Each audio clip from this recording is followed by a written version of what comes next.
Hey there, I'm author Sarah A. Chrisman, and today I'm making brown flour. This is sort of a secret ingredient in sauces and gravies. I found it in a 19th century cookbook, but to be perfectly honest with you, it's been so many years at this point, I don't even remember which 19th century cookbook I found this in.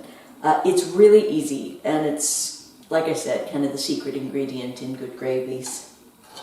So all that brown flour is regular flour, so all-purpose white flour that you then toast. You just put as much as you want in a pan, and depending on how hot your oven is, you're either going to have to stir it once in a while, or if it's a really hot oven, just stir it constantly.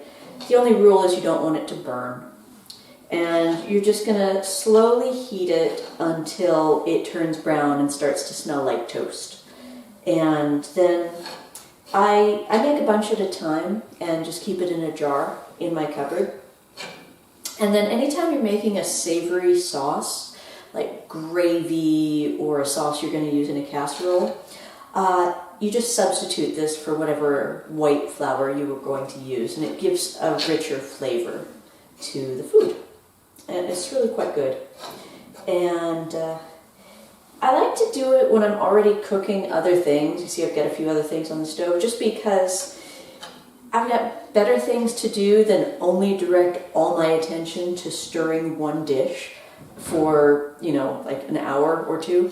And so when I'm already cooking other things, it just makes, if I'm low on brown flour, it makes sense to throw this in as another thing I can do between stirring and doing all the other things. So it's a little task that is not hard, but you can just throw it in with the other things you're doing.